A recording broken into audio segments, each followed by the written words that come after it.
Hi, Contessas. Welcome to the Career Contessa podcast, your shortcut to being more fulfilled, healthy, and successful at work. I'm your host, Lauren McGoodwin. We're back today with another episode in our 3 in 30 series where we bring you three tangible tips in 30 minutes that you can implement in your career right now.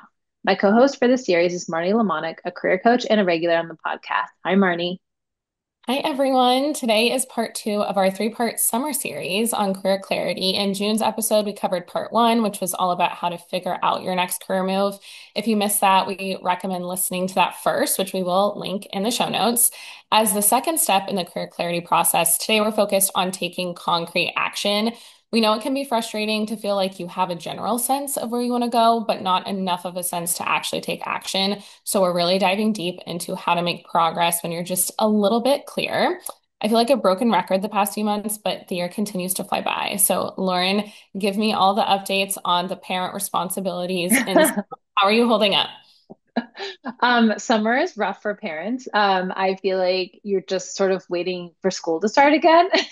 So you're just in this constant get through this week to get to the next week, get through this week to get to the next week. But I'm really lucky my kids are in summer camp and they're loving it. I was a little nervous about how that was going to go. So I really have no complaints because summer camp, it's amazing.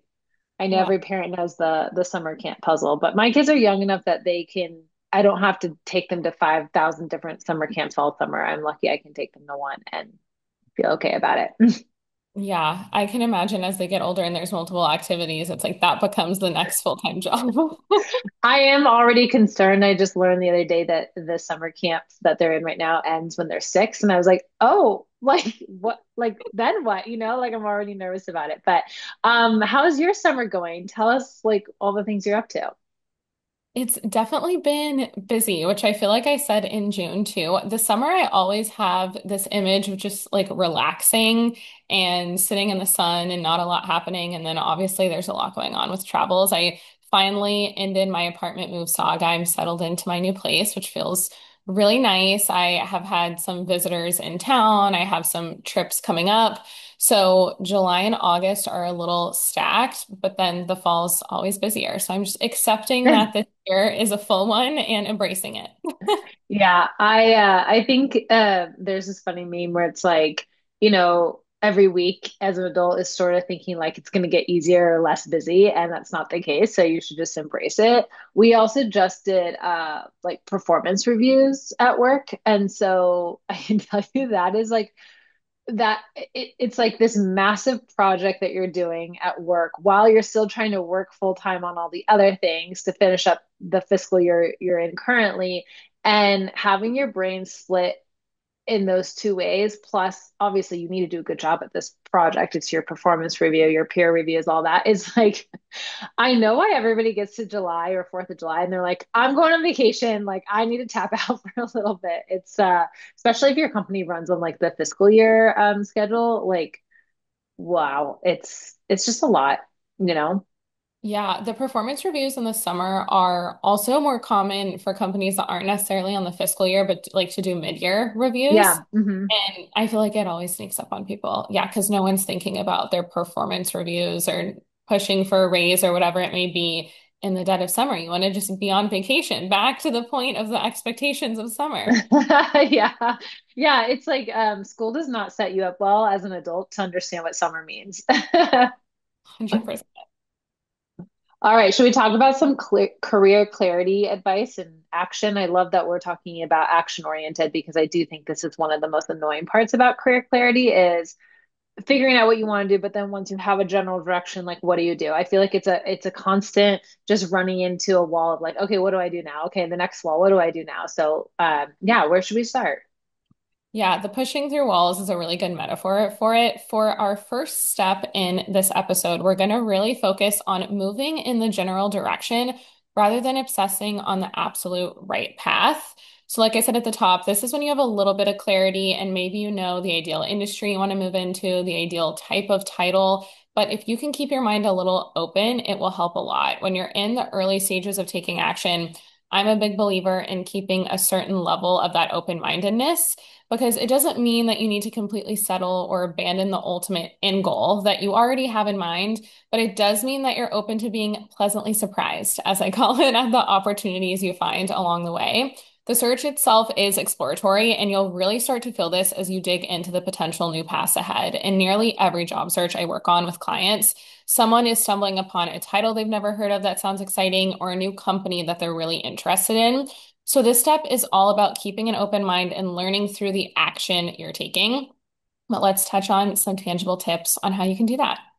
So, number one, I want you to target 3 to 4 titles or keywords in your searches. This gives you general direction while also adding in some variety. You can use any platform. I recommend LinkedIn, a surprise to no one, just because the volume of options. You want to make sure that whatever platform you use, you have enough variety to dig in and to do some of that research through the job openings that you're seeing. So, my pro tip is to target 500 to 2,000 results for any LinkedIn job alert that you set. That's a good sweet spot because it gives you high volume, but it's not the entire United States. If you go over 2,000, it gets a little overwhelming. I would definitely cut it off at over 5,000 results. That's normally a helpful telltale sign that you're just not specific enough. So that window will keep you in a healthy spot. After you're targeting those titles, the next thing I want you to think about is having a company target list, which we spoke to a little bit last time, and Lauren will dive deeper into the non-negotiables today as well. But the magic of having a company target list is really the other side of the coin of all of this. So we want to look for job titles that could be a good fit because that's how you're going to discover new companies. But you also want to look for companies that you're already excited about because that's how you could discover new titles. So you're really making sure that no stone is left unturned. And because sometimes titles are silly these days, and tech companies in particular want to be super unique, it's helpful to have the company sorted as well. And when you do that company target list, again, we're going for variety, but not overwhelming volume. So 10 to 20 companies is a good spot to be. And then, Yeah. oh, go ahead. Oh, I was just going to mention too, you can set up job alerts based on keywords, but you can also follow a company on LinkedIn and be alerted when they are hiring, or just you can even set up Google alerts so when they post something new. So just as an FYI, like you could approach this in both ways. Like I'm going to follow the company so I know when my target companies are hiring. I'm also going to set up job alerts so that when things in these general, I call them like your swim lanes, when you know the keywords that are in the few swim lanes that you're interested in open up, you're alerted. It's not a bad idea though to just also go on LinkedIn on a regular basis, because oftentimes if you are connecting with people at your target companies, this is much more common today where people, the employees themselves will share about jobs. So even with the alerts and everything set up, you should still, when you are actively job searching, go on LinkedIn every day. If you, even if you just spent 10 minutes a day, I would be thrilled about that. So just wanted to put that out there that you can do alerts for both. And then also don't forget, like sometimes literally the feed is the job posting. That's such a good reminder. And I will say those alerts too, you can alter if you get an email notification or not. I always recommend, similar to you, Lauren, going into LinkedIn every day to check the alerts because we often start to view the emails as spam and then Yes. just blatantly ignore them. So, yeah, logging into LinkedIn every day, you can check those job alerts that you already have set up. You can take a peek at the feed, see what's going on, and you'll cover all your bases there. And then when you're diving into LinkedIn, starting to actually apply for jobs, you really want to track your applications and your application efforts. I think we've talked about this in a few different episodes at this point. We love talking about the power of tracking for anything, and your job search is no different. Tracking your job application efforts will be one, a helpful historical resource. I always say it's like a snapshot of this moment in time so that you don't forget the companies you chatted with, the networking you did.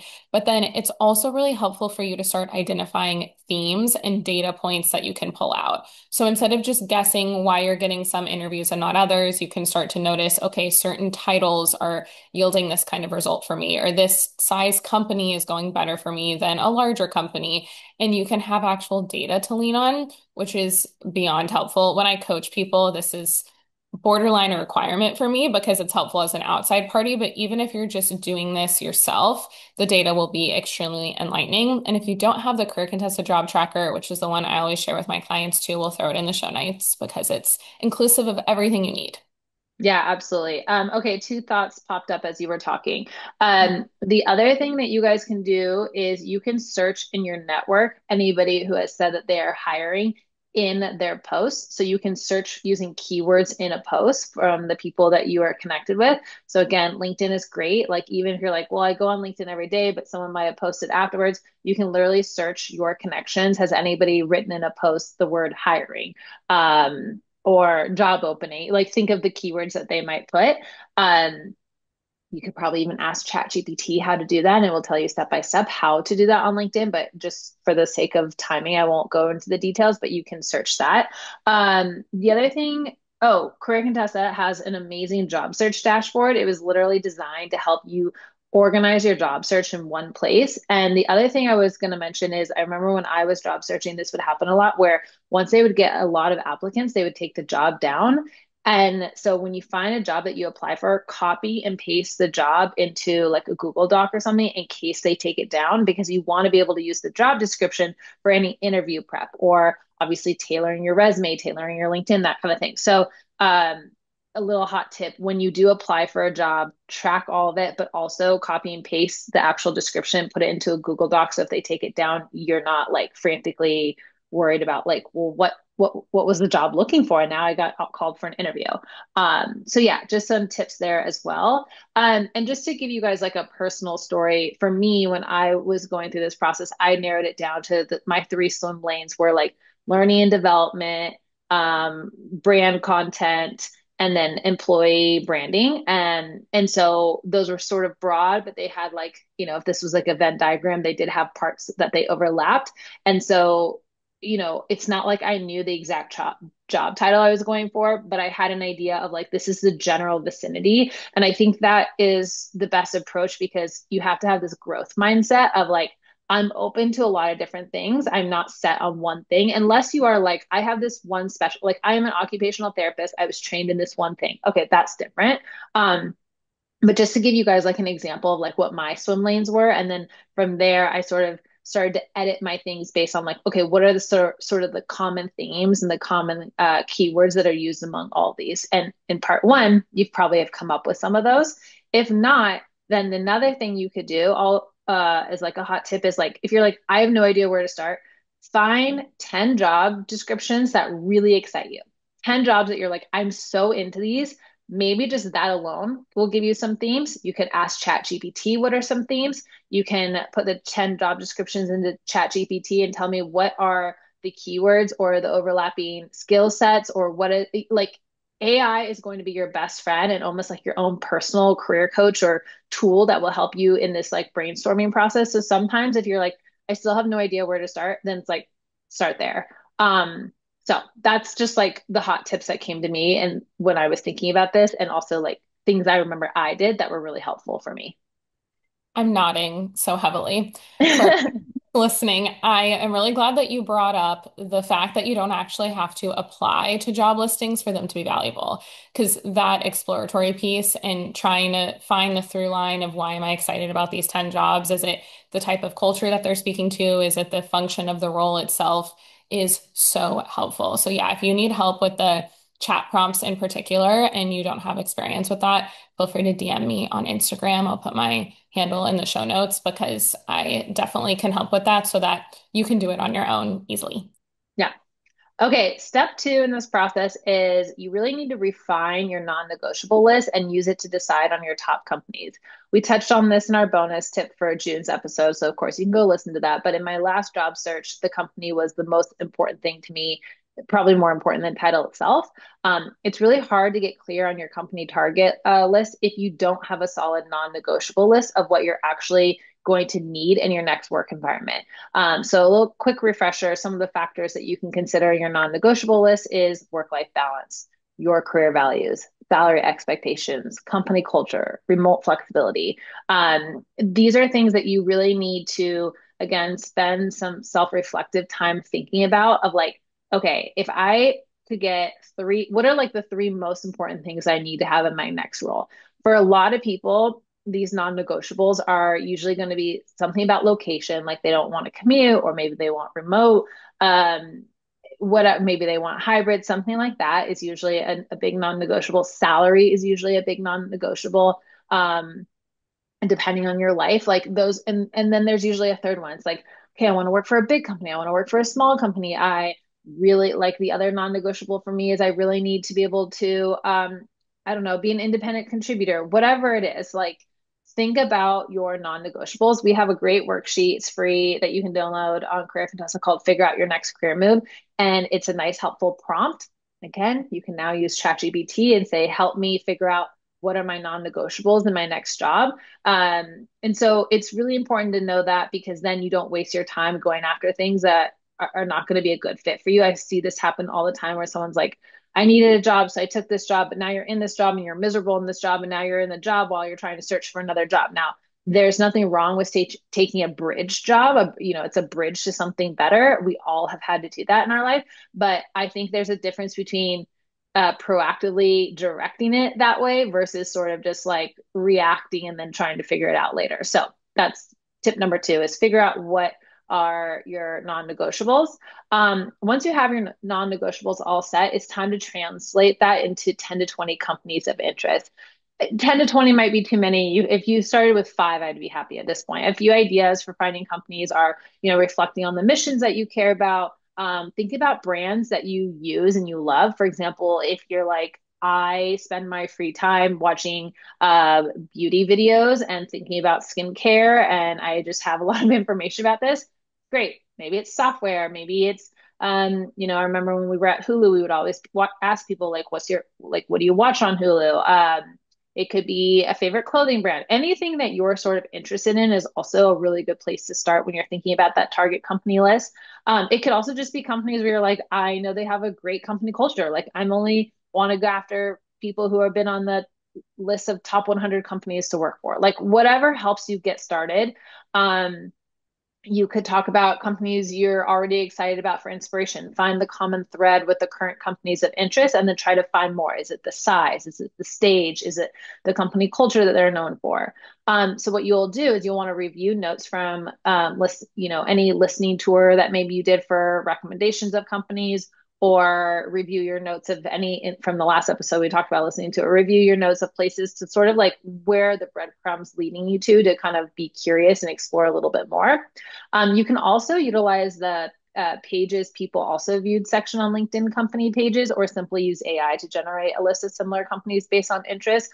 But the whole point I'm trying to get to is have an idea from point one, your swim lanes, and from point two, your target company list, so that you have enough information and knowledge and data for yourself that it gives you some clarity about, I know what I'm looking for. I haven't found it yet. Or I know what I'm looking for and I've narrowed it down to this. Like, just feeling like you kind of know the direction you're going is going to give you so much pep in your step. Especially, I remember this when I was an admin assistant. I hated my job.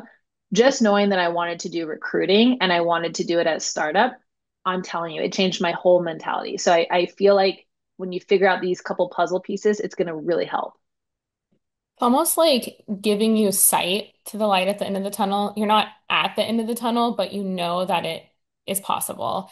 Yeah. And now you have something you're moving towards, which gives a lot more meaning to the in between if you're burnt out in your job or whatever it may be. So true. So true. It's like you feel like, okay, I'm not there yet, but I know where I'm going and I know what I'm working toward. And that it's just like, again, it's like a new mentality. You can see clearly. Totally. Let's bring it back to reality with some very tangible tips because our third step in the process is all about setting weekly goals, but specifically setting weekly goals based on your current availability and timeline on a career move. Naturally, we had to cover setting goals in this episode, but not all goals are created equal. So let's talk about how to give yourself the best shot at success. The name of the game here is being aspirational, but also balancing that with being realistic. So, my first recommendation would be to set weekly goals rather than daily goals. And I get this question a lot because sometimes people want to feel like they're getting a win every single day. But the trap I've seen a lot of people run into, especially when they're fully employed and trying to make a career move, is that you're going to have tough days, right? And you want to give yourself a grace to maybe have a day where you're not doing anything working towards your future on the job search, and that's okay. If you set that weekly goal, it makes it so that you have a little bit more flexibility in your week and you can decide, okay, am I going to fit the job search in on the weekends? I'm going to check quickly in the mornings and do what I can during the week, but really weekends, I'll dive deep on it. Or is it one day or 1 hour after work during the whole week, but then you have a night where you just feel like vegging out and you can make it up on another night. You want to give yourself that flexibility so that you don't unnecessarily be too hard on yourself. Yeah, absolutely.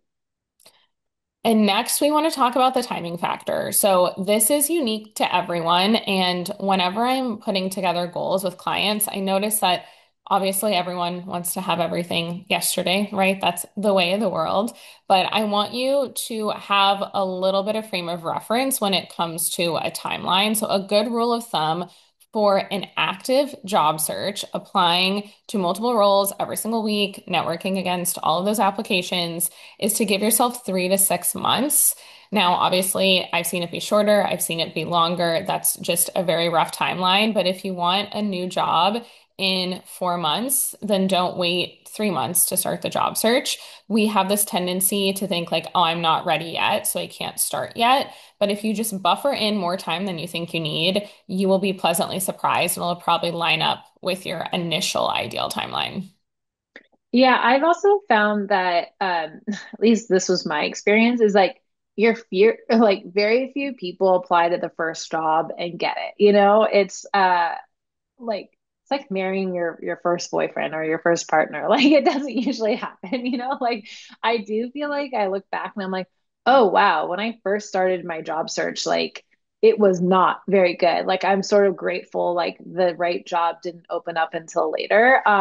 That's not everyone's experience, but I would definitely say like don't let perfect be the enemy of good because like starting at a good point and at least getting the process started is the only way to kind of gain confidence and really like revise and get better at it. It's like it does not happen from like thinking and sitting really hard and updating your resume 100 times on your couch by yourself. Definitely. And if you get rejected to the first interview process you go through or the first few, just knowing to Lauren's point that that's part of the journey and there's nothing wrong with you, it doesn't mean that you're not going to find the ideal job for you. You just have to know that it's going to take time and that's okay. So don't get discouraged too early on either. I know it's easier said than done, but if you start to count yourself out, then when we're talking about career pivots in general, it's also really easy to just undo all the work you've done and then be like, you know what, never mind. I'll just stay where I am. I saw the light at the end of the tunnel, but it's too hard to get there. So I'm just going to hang tight. Don't let that happen. Yeah. Agreed. The last part of this final tip in terms of goal setting is probably the most concrete, which is weekly goals by application number. I wanted to include this part in particular because I've noticed that there's so many varying schools of thought when it comes to I'm giving a lot to the job search, I'm not giving enough to the job search. And I always like to give my clients this light and medium heavy swim lanes so that you have a sense of how hard you're chasing the job search and if you want to upgrade or downgrade depending on the urgency. So, if you are someone who is hoping to get a job within that 3 to 6 month range or more fully job searching, I would recommend going at least medium, if not leaning on the heavier side of these categories. If you're someone who is just in the I want to see what's out there stage, I'm lightly exploring, learning, then you can go on the light end as well. But here's the exact breakdown. And we'll put these in the show notes too, just so you have the exact numbers and can see them concretely. Light is 5 to 7 applications per week, medium, 8 to 12 applications per week, and then heavy, 12 plus or up to 20 applications per week. And my caveat on all this is always send 3 networking follow-ups on each application, which we can get into in a future episode. If you haven't reached and listened to our LinkedIn episode, we talk about it there. But really, you can think about the job search as being like a full part-time job, but it should never, in my opinion, be a full time job. Even if you're unemployed, even if you have 8 hours a day to spend on it. You don't need to be submitting 40 applications a week. If you're doing 20 applications and being intentional about what you're going after, doing networking against those, then that puts you in a really strong spot. This is just my personal take. So, Lauren, I'm actually really excited to hear if you agree with these numbers because we didn't talk about it beforehand. Um, it's funny because I definitely I will say I don't love the number thing. I get the idea behind it. Like if you want a job quickly, you're gonna have to put in the effort. But I'm very much a quality over quantity person.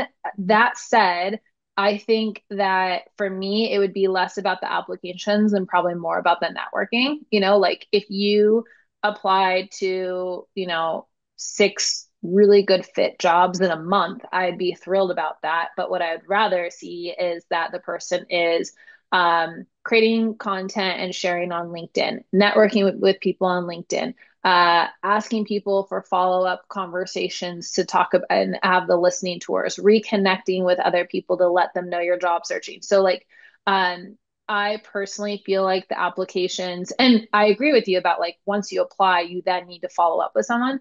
What I am finding right now is that it used to be like you maybe kind of had a chance, and I had this too, where like you would apply and then you would cold email somebody who works there and let them know, like, I applied for this job. Is there any way you could forward my stuff? It totally depends on the company, but like large companies, that's just hard because they might not know who to even forward it to, stuff like that. Also just like that's like cold networking is the hardest. So my opinion of this is that I'd rather people spend more energy with trying to network and build relationships than force themselves to apply to jobs that maybe they feel lukewarm about. That's not to say, so like I focus less on like a specific number and more like if you wanted to be in the quote heavy range, then it's like you need to be networking, following up with people, trying to have phone calls, creating content on LinkedIn, engaging with other people's LinkedIn content. This is how a modern job search is done, is like you might not be able to get in touch with that person, but you can comment on their LinkedIn. You can let them know whatever. You guys can go back to our LinkedIn episode. So I think my way of looking at a heavy job search or like kind of kicking it up a gear would be less on like a specific number of applications and more like, what are you doing when you do those applications? Do you already have a warm connection?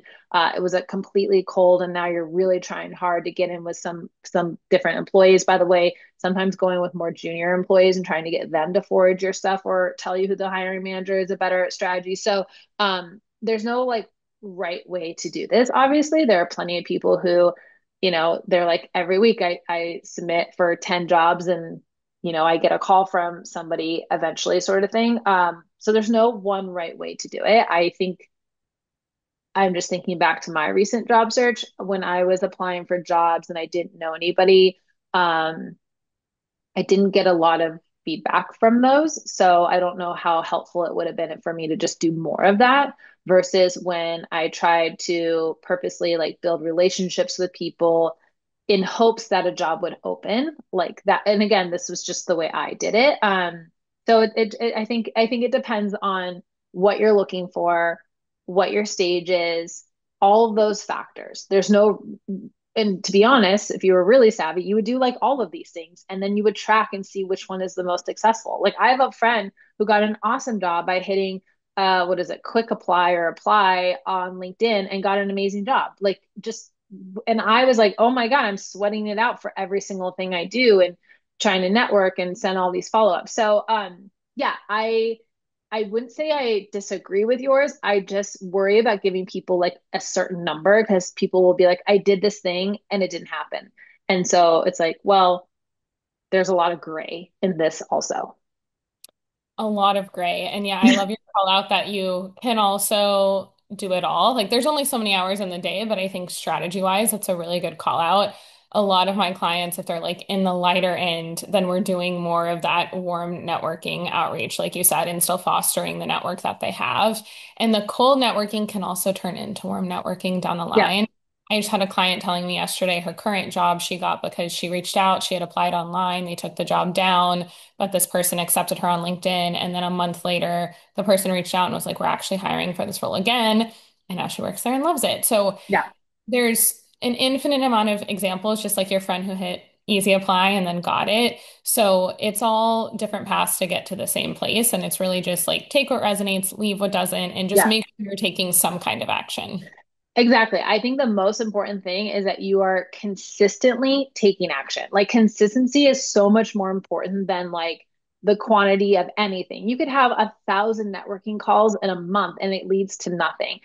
But eventually, if you're consistent about trying to have those networking calls and follow up with those relationships and build yada yada, whatever it is, consistency I think is the most important part of the puzzle. Like all of these action items are important, but you need to not just like do them for a week and then call it a day, if that makes sense. So, yeah, I hope this episode's been helpful for people. I hope it's given you some like tangible takeaways of like how you take that, okay, I have some direction, now what?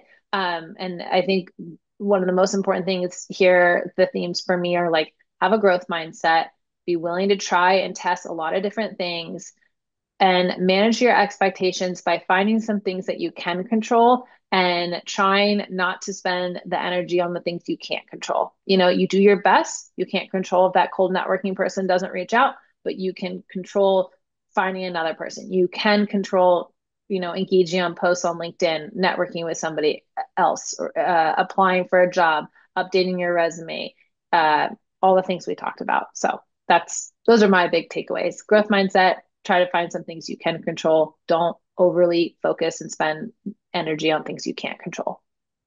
Yeah, I think my biggest takeaway is just the consistency piece. And like you said, if you do high volume in 1 month and then not anything moving forward, that doesn't help. And I see that happen a lot where people just get really motivated and then they crash. So don't lean so heavily on the motivation, lean on consistency that you can sustain, and it'll put you in a good spot. Thank you, as always, for listening to another 3 in 30. We will be back in August with part 3 of this Career Clarity series, which will be focused on mindset shifts to keep the clarity process from being as negative as possible and making sure you're enjoying it as much as possible. If you have questions you want to see answered in August's episode, you can always DM me directly on Instagram at Marnie Lemonik, or you can reach out to Lauren on LinkedIn. We'll include all of that in the show notes. Yeah, and as always, don't hesitate to reach out with feedback directly to Marnie on Instagram or myself on LinkedIn. We really love to hear what you guys are thinking about this series, ideas for future series. Literally, people will comment on my LinkedIn post and say, like, I'd love you to make a podcast about this episode. So, like, that is literally how we get these episode ideas from your feedback. So please don't hesitate to reach out. And just want to mention that we really love when you guys take your time to rate, review, and subscribe to the show. It really helps our show so we can be back here each week. And we will put a ton of stuff in the show notes. So if you're looking for more goodies, check that out as well.